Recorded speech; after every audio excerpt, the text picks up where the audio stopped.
As relations between India and Bangladesh continue to sour, an old friend to both countries has weighed in. The Russian ambassador to Bangladesh has urged Dhaka to de-escalate the tensions with New Delhi.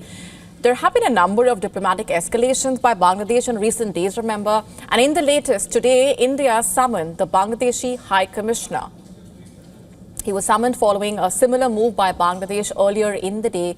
The Indian High Commissioner in Dhaka was summoned for the second time in 10 days. He was called because Dhaka reportedly wanted to convey grave concern over the recent protests outside Bangladesh's diplomatic and consular facilities in India.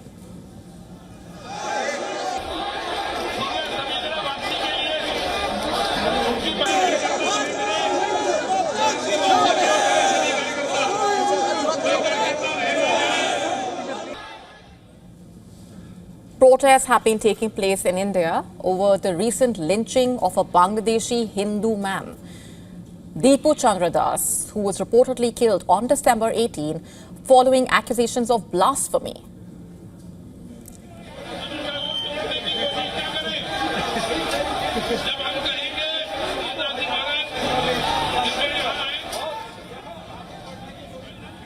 And today's protests outside the Bangladesh High Commission in New Delhi drew hundreds of demonstrators. Some of them broke through the barricades around the facility, but they were stopped from reaching the High Commission building. They were then taken into custody.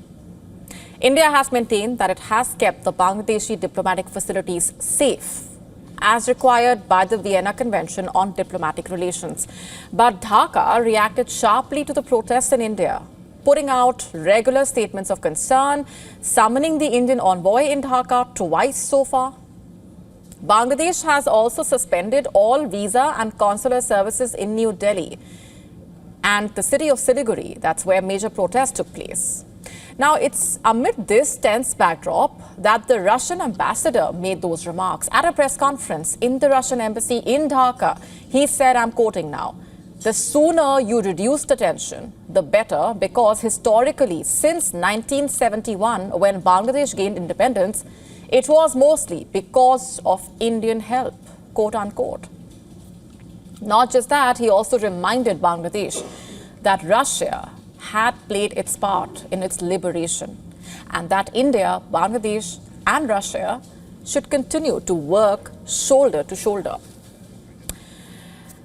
India, remember, played an instrumental role in helping Bangladesh get its independence from Pakistan in 1971. Between 1947 and 1971, what is today known as Bangladesh was called East Pakistan, remember, and the people of East Pakistan suffered decades of repression and neglect from the authorities. And even when an East Pakistani party, the Awami League, swept the elections in 1970, the region was not given the power it was due. Instead, Islamabad launched Operation Searchlight in March 1971, which led to mass killings and arrests in East Pakistan. This is what ignited the Bangladeshi freedom struggle. And on December 3rd, Islamabad launched Operation Genghis Khan, targeting 11 Indian airfields. And this is when India decided to officially enter the war on the side of the Bangladeshi revolutionaries. But Pakistan was not without its friends. The US sent a part of its 7th Fleet, Task Force 74, to the Bay of Bengal. It was led by what was then the world's largest aircraft carrier, the USS Enterprise. America also sent several guided missile destroyers and other ships as part of the task force. The goal was to try and intimidate India, get New Delhi to back off, and allow Pakistan to quash any hopes of Bangladeshi freedom. But the Americans were not prepared to deal with India's old friend, the Soviet Union. New Delhi sent an urgent message to Moscow and asked for help in dealing with the Americans. And the Soviets came through. They dispatched nuclear-armed submarines and destroyers from Vladivostok in the Far East. The Russian fleet moved to intercept the Americans before they could reach India. The Russian submarines encircled the US Naval Task Force and prevented the Americans from threatening India. And thus, India could continue to help the Bangladeshi revolutionaries.